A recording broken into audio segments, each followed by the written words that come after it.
il nous fait vraiment plaisir d'accueillir Madame Julie Harel.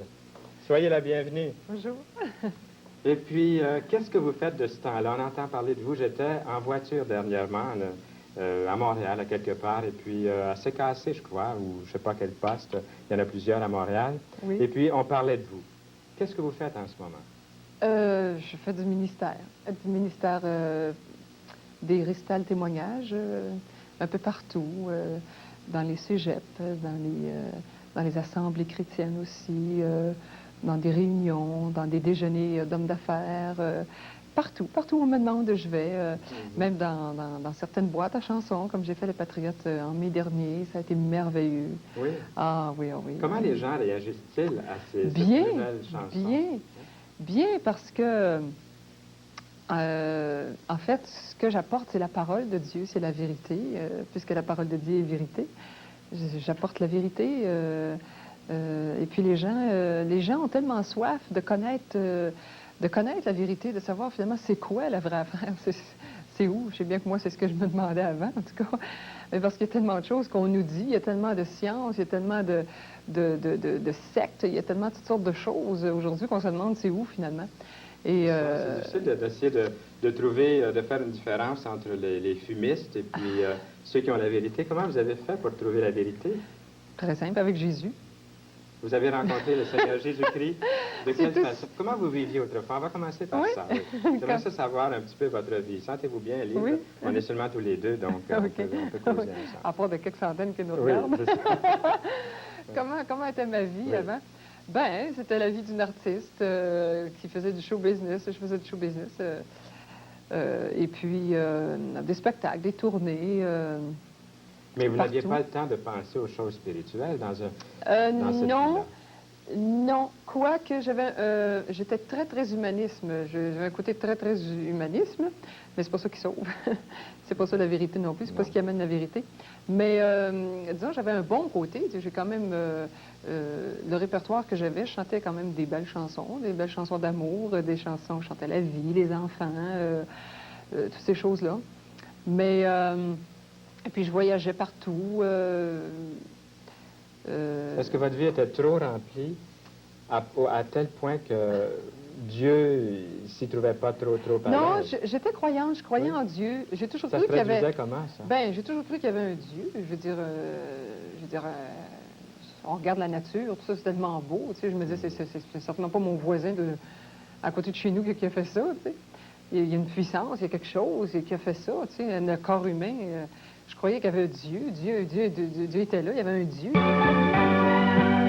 De toute façon, il dit dans sa parole que c'est ceux qui ne croient pas en lui, c'est inexcusable à cause de ses œuvres. Tu sais. Et puis, c'est vrai, il a raison. Et puis, je respectais, j'étais pratiquante, j'allais à l'église, on est catholique, on est tous catholiques de background, je pense, les Québécois. Et puis, j'allais à la messe, j'allais à l'église, mais j'en sortais de là, puis j'avais rien, tu sais, j'étais toujours la même, pris avec les problèmes que j'avais, parce que j'ai pas eu une vie tellement facile, j'ai eu beaucoup d'épreuves et puis des choses comme ça, comme beaucoup d'autres d'ailleurs de toute façon. Et puis, alors je faisais toujours face à la même situation que j'étais, aux mêmes choses, essayant de m'en sauver par moi-même, essayant de m'efforcer à trouver la solution, la réponse par moi-même. Oui, comme plusieurs croient. Comme la plupart, c'est ça. Dieu a ouvert le ciel par Jésus-Christ, puis ensuite on exactement. Le ciel. Puis ceux qui sont plus forts que d'autres, parce qu'il y a des gens qui sont quand même plus forts que d'autres au point de vue tempérament, au point de vue caractère et tout, ben ils viennent à bout de s'en sortir à un certain degré, alors qu'il y en a qui sont plus faibles, et puis il y en a qui c'est la dépression et enfin tout. Mais ça ne veut pas dire qu'on a vraiment trouvé la solution, qu'on a vraiment trouvé le problème, la source. Et puis, Dieu nous connaît mieux que nous-mêmes. De toute façon, celui qui sont des Il connaissait votre nom déjà avant la fondation du monde. Mais Julie, lorsque vous étiez dans ce monde de spectacle, très engagé, tout ça, est-ce que ça vous est arrivé des fois de rencontrer des gens qui lisaient la Bible, qui vous paraissaient un petit peu bizarres? Qu'est-ce que vous pensez de ceux qui lisaient la Bible? Vous n'en aviez pas rencontré? Non, j'avais pas rencontré ça. Sauf que j'étais chez moi, puis les dimanches, j'écoutais à la télévision. À ce moment-là, ça passait du côté français, Rex Sandberg. Oui. Et puis, je le regardais, lui, puis je trouvais qu'il avait l'affaire, lui. Puis même, j'avais dit ça à des gens que je connais. et puis qui sont très religieux et tout, là, très pratiquants. Puis je leur disais à ces amis-là, je disais, moi je trouve qu'il a, lui, l'affaire, c'est comme ça qu'il devrait faire ça dans la religion catholique, mais il me semble que ça irait mieux, il me semble que ça serait plus à notre portée, tu sais. Parce que de la façon que j'entendais Rax parler de Dieu, puis en fait de tout, la façon qu'il priait, la façon qu'il amenait ça, c'était tellement, c'est comme si on avait Dieu avec nous, tu sais, comme si on pouvait même le toucher, Dieu. C'était pas un mystère tourné 3 fois, là, tu sais, dont il faut croire mais pas comprendre. Et puis, tu sais, c'était tellement là, puis c'était tellement aujourd'hui même, tu sais. Puis c'est vrai, parce que Jésus dit, je suis le même aujourd'hui, hier, éternellement. Je suis le même, tu sais, qu'il y a 2000 ans, qu'il y a 500 ans, tu sais, je suis le même. Puis il va être le même encore demain, puis après-demain, puis dans un mois, puis dans 2 ans, puis dans 50, dans 10 ans, etc. Je pense qu'il revienne. Puis il revient bientôt. Oui, puis on a hâte de son retour aussi. Je pense qu'il va arranger pas mal de choses quand il va revenir. Oui, exactement. Parce que les hommes ont échoué. Oui. Même les plus intelligents à la surface de oui, la mais Terre. la sagesse de Dieu, la sagesse des hommes, c'est-à-dire, c'est pas la sagesse de Dieu. C'est avec la folie de la croix, comme il est écrit, qu'il y a cette puissance du salut. La folie de la croix, entre guillemets, pour ceux qui périssent, comme c'est marqué. Mais qu'est-ce qui s'est produit finalement? Là, et puis, ce qui s'est produit, c'est qu'il y a de ça 3 ans, là, exactement, que je suis sauvée maintenant. Ça fait drôle de dire je suis sauvée. Oui, ça veut dire quoi? Oui, parce qu'il y a beaucoup de monde qui... Il doit vous demander qu'est-ce que tu veux dire. Oui, c'est ça. Okay, c'est quoi, ça, sauver? C'est que, ben, moi, avant, je pensais que j'étais sauvée parce que dans mon catéchisme, quand j'étais jeune, on me disait toujours que Jésus était venu pour sauver tout le monde. C'est sûr qu'il est venu pour sauver tout le monde, mais c'est pas tout le monde qui sont sauvés. C'est pas tout le monde qui sait. C'est pas tout le monde puis c'est pas tout le monde, qui le sait, c'est-à-dire, qui a la certitude qu'il est sauvé. Avoir l'assurance. Puis moi, je me rappelle que, enfin, il y a de ça 3 ans, ça allait très mal dans ma vie. J'étais séparée de mon premier mari, là, tout ça, puis lui était parti avec quelqu'un d'autre, bon, en tout cas. Puis, on était sur un plan de divorce, tout ça. Ça allait mal dans ma vie privée en tant que femme. Dans ma carrière, c'était la même chose. Ça allait pas bien du tout. Les gens ne savent pas, mais moi, je sais. Puis, en tout cas, tout allait mal. Et puis, à un moment donné, là, je me suis vu aller vraiment en dégradant, tout ça, dans ma vie. Puis là, j'ai dit, waouh, ça n'a aucun sens. Je ne peux pas continuer comme ça. Ça n'a pas d'allure. Puis j'avais ma fille, Justine, avec moi. Puis pour moi, c'est l'amour de ma vie. Vous avez un enfant? Oui, c'est ça. Et puis, je me disais, mais c'est pas ça que j'ai voulu pour elle. Tu sais, je voulais tellement une vie de famille. Puis je voulais qu'elle ait un père, tout ça. Parce que moi, j'avais pas eu de père quand j'étais jeune. En tout cas, j'ai eu une enfance assez spéciale, difficile aussi. Puis, pour elle, je voulais, tu sais, tout lui donner ça. Puis finalement, c'est pas ça du tout qui arrivait et tout. Et puis, alors, il est arrivé qu'un soir, j'ai vraiment réfléchi, puis là, j'ai crié à Dieu. À Dieu. J'ai dit, coudonc, tu m'as donné ce talent-là pour chanter. Tu sais, la voix que j'ai quand même, si tout le monde en parle, tout ça, ça doit être parce que le talent doit être là, tu sais. Oui, et puis les preuves ont été faites et tout. Puis comment ça se fait que j'ai tant de misère, tant de problèmes, que ça n'arrive pas à vraiment déboucher comme ça devrait? Puis là, j'ai dit, toi, tu m'as donné ce talent, ça doit être pour quelque chose. C'est montre-moi. C'est intéressant que vous en arriviez à reconnaître un besoin spirituel comme ça. Oui, mais je vais vous dire, oui, mais ça, j'ai toujours ressenti ça. Puis, mais je veux dire une chose. Presque tous les soirs, moi, je disais une prière qui était le Notre Père. C'est drôle, hein? Je disais ça parce que je la trouvais belle, cette prière-là. Je trouvais qu'elle était complète. Elle demande le pardon, tout. Puis elle loue le Seigneur, elle fait tout, cette prière-là. Puis, à la fin, je rajoutais toujours ça. Je disais, mon Dieu, apprends-moi à mieux te connaître, à t'aimer de plus en plus chaque jour. Sans me rendre compte, là, la portée de ces paroles-là, mais je disais ça. Oui. Hein? Et puis, le Seigneur a dit, demandez, vous recevrez. Demandez, vous recevrez. Demandez, vous recevrez. Demandez, lâchez pas, don't give up, tu sais. Demande, puis tu vas recevoir, tu sais. Fait que finalement, j'ai demandé, puis j'ai reçu. Parce que le Seigneur, quand j'ai été sauvée, évidemment, que là, j'ai connu cette nouvelle naissance-là, que je suis née de nouveau, c'est sûr. Et puis, c'est ça, pour revenir à ce que je disais, c'est que ce soir-là, j'ai crié à Dieu. Et puis, jour pour jour, 3 jours après, j'ai rencontré des chrétiens qui m'ont parlé de Jésus, qui m'ont parlé de la parole de Dieu. Comme ça, par hasard. Oui, en face de chez moi. Je suis allée prendre une promenade, ça. Puis on s'est même parlé de Jésus, puis de la parole, puis être né de nouveau. J'ai dit, né de nouveau, qu'est-ce que c'est ça, né de nouveau? J'ai été baptisée, moi. C'est popularisé beaucoup, le né de nouveau, à cause des conversions aux États-Unis. Oui, be born again Christian, mais c'est ça. Il faut avoir la nouvelle naissance. Si on n'a pas la nouvelle naissance, on n'est pas sauvé. C'est le début de la vie nouvelle. C'est ça. De la vie du ciel, puis elle commence ici-bas. C'est ça qui est curieux. Oui, mais il faut cette nouvelle naissance-là. Absolument. Parce que si on n'a pas cette nouvelle naissance-là, on n'est pas sauvé. On a beau être bon, on a beau être charitable, faire toutes les œuvres qu'il y a à faire sur cette terre. Je veux dire, mais la parole dit que c'est par la foi en Jésus que nous sommes sauvés et non par les œuvres afin que personne ne se glorifie. Sinon, tout le monde se mettra à se glorifier. Puis la pauvre personne qui est paralysée sur un lit, qu'elle ne peut pas bouger, faire aucune œuvre, elle ne peut pas faire autant que l'autre. Je veux dire, elle ne sera pas sauvée parce qu'elle n'a rien fait, elle. C'est injuste, tu vois. Mais alors, Julie, Dieu... comment vous en êtes venu à parler comme ça? Il y a 3 ans, il n'y avait rien de ça. Puis tout à coup, là, c'est venu ça graduellement. Puis... C'est le Seigneur, l'Esprit de Dieu qui m'a révélé d'abord l'importance de sa parole, de la parole de Dieu. Combien c'était merveilleux. Moi, avant d'être chrétienne, j'avais 3 Bibles chez moi. Et puis, des fois, je feuilletais la Bible à gauche, à droite, ça. Puis, je ne sais pas pourquoi, mais souvent, je tombais dans les épisodes là, qui parlaient de les grinchements de dents, puis les pleurs, là, les tribulations, puis en fait, tout ça. C'est assez élevé à lire, ça, surtout quand on n'est pas chrétien. Ouais.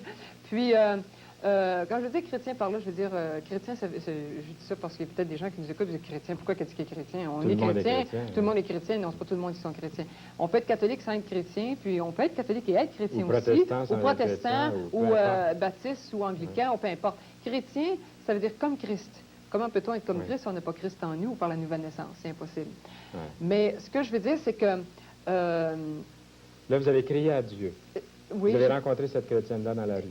C'est ça. Qu'est-ce qui s'est passé pour que vraiment là, le point se fasse, là, la conversion Ce qui s'est fait, c'est que je lui ai demandé, j'ai dit, est-ce que vous allez en quelque part? Allez-vous d'une assemblée? Que je ne suis pas un secte toujours. Elle a dit, non, c'est pas un secte, c'est Jésus, la parole de Dieu, puis l'Esprit Saint, tout ça, tu sais. Ah, ben, j'ai dit, tant mieux. J'ai dit, je vais aller là, moi, c'est où, ça? Ben, c'est pas tellement loin de chez toi, tout ça. Puis je suis allée, justement, à l'église Trinité, là, à Ville-la-Salle. C'était le pasteur Pierre Hébert qui est là. Et puis, le premier soir que je suis allée là, justement, Pierre Hébert a parlé sur l'amour de Dieu. Sur l'amour de Dieu. Puis moi, ça m'a tellement touchée parce que j'étais beaucoup déçue du côté de l'amour, puis ça, puis même en tant qu'enfant aussi, tout ça. Et puis ça, là, vraiment, ça m'a touchée. Puis quand il a demandé à la fin, ceux qui voulaient accepter Jésus, d'aller en avant pour accepter Jésus, là, je voyais des gens qui s'avançaient, puis moi, j'étais encore dans mon banc. Puis là, je me suis dit, ben voyons, si je ne vais pas en avant, c'est parce que je ne vais pas accepter Jésus. Ben voyons donc, moi, Jésus, je l'aime, Jésus. Je veux dire, j'aime Dieu. Je veux dire, je crois en Dieu. Puis Dieu le Père, Dieu le Fils, Dieu le Saint-Esprit, c'est la même personne. Moi, c'est ce que j'ai toujours appris dans mon catéchisme. C'est encore la même chose aujourd'hui. C'est ça. Puis, tu sais, j'ai pas cherché à comprendre, puis, ouais, mais c'est tout ça, puis où, qui, quand, comment, pourquoi. Tu sais, il y en a qui veulent tout comprendre avant de... Mais... non, je suis allée comme un enfant, finalement. Tu sais, quand Jésus dit, viens à moi comme un petit enfant, finalement, c'est ça. Puis j'ai dit, moi, je le veux, Jésus, tu sais. Alors, je me suis avancée en avant. Puis là, j'ai accepté Jésus. Mais quand je me suis avancée, Jésus m'a touché, ça, c'est sûr. C'est sûr que le salut, ça nous est donné par révélation. Ça, c'est vrai. C'est écrit dans la parole de Dieu, dans la Bible, c'est vrai. Puis c'était comme une révélation pour moi, là. Là, on aurait dit que, pour la première fois, là, je réalisais, là, que, finalement, j'ai dit... Oui, Seigneur, je vais t'accepter ce soir, là, vraiment, là, pour la première fois de ma vie, là, comme je ne l'ai jamais fait avant, tu sais. Et puis, je suis sûre, premièrement, qu'avec toi, je vais finalement trouver la vraie vérité, savoir c'est quoi la vraie affaire, c'est où, c'est quoi. Puis que je vais avoir la lumière, là, tu vas m'éclairer, là, je vais comprendre, là, ça va être clair comme de l'eau de roche. Puis, parce que Dieu, en Dieu, il n'y a pas de confusion. En Dieu, c'est ça, gloire à Dieu. Oui. Et puis que aussi, tu vas me remplir de ton amour. Je suis sûre qu'avec toi, tu vas assez me remplir de cet amour-là, le Seigneur. Puis quand je me suis avancée en avant, j'ai dit la prière de repentance, là, là j'ai pleuré. Ah, j'ai pleuré. Oh, certainement une bonne demi-heure, hein. Oh, on aurait dit que tout ce que j'avais en dedans ici, tout ce que j'avais vécu dans ma vie, là, les déceptions, les angoisses, puis toutes les blessures, les choses, et puis les péchés aussi que j'avais fait, parce que vraiment, je vivais une vie de pécheresse aussi, comme beaucoup d'autres, comme nous tous, de toute façon, avant qu'on soit sauvés. Puis là, ça a sorti comme un bouchon de champagne, là, tu sais, ça fait tu sais, comme ça. Puis après, là... C'est une vraie célébration. Oh, merveilleux! Ça a juste suivi d'une célébration. Puis j'ai ressenti la paix du Seigneur après, là, la paix du Seigneur qui m'a enveloppée, là. J'avais pas pris de Valium, rien, là, ni de verre, rien, là, quoi que je ne buvais pas non plus, mais en tout cas. Mais, tu sais, une paix, là, merveilleuse, une paix divine. Puis là, j'ai compris pourquoi il dit dans sa parole, je vous donne la paix, non comme le monde vous la donne. Ben là, je la vivais, cette paix-là. Puis pour moi, là, sa parole était devenue vivante, parce que sa paix, je la vivais. Elle était vraie, aussi. Agissante. Quelles furent les transformations suite à ça? Il y a dû en avoir quelques-unes. Oh, ben les transformations... Premièrement... je me suis aperçue que l'ennemi, Satan, il faut le dire, le diable, c'est vrai, il existe. Oui. Avant, moi, je riais de ça. Je me foutais de ça, hein. Je disais, voyons, Satan, le diable. L'histoire de ma grand-mère, ça, qu'est-ce que c'est ça? Tu sais? Mais... C'est pas le diable avec la fourche, là, puis non, la non, viande non, non, noire, non, non, non, c'est esprit, hein. Oui. C'est ça. Ça, c'est une affaire, hein, que vraiment, le Seigneur m'a montré ça, hein. On a tellement été faussés par les images, et puis les statues, puis tout ça, qu'on s'imagine tellement Dieu, là, comme un grand homme avec une grande barbe, avec une grande robe sur un trône. Puis Dieu, c'est pas ça. Dieu est esprit et vérité. C'est son esprit. C'est son esprit. Il dit, je suis la vie. Tu sais, je suis, tu sais. Il n'a pas dit, j'ai la vie, je suis ça, tu sais. Il n'a pas dit, j'ai la vérité, je suis la vérité, tu sais. Je suis tout ça, tu sais. I am the power, je suis le pouvoir. C'est cette puissance-là qui tient le monde, qui tient l'univers, chaque molécule.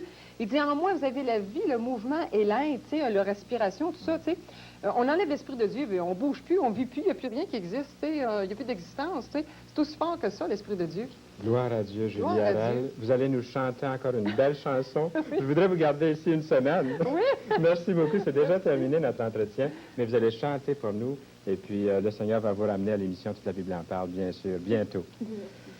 Oui, merci. Ça, c'est un témoignage qui donne la vie. Puis, vous savez, là où vous êtes, ça vous paraît peut-être un petit peu bizarre et puis surprenant, tout ça.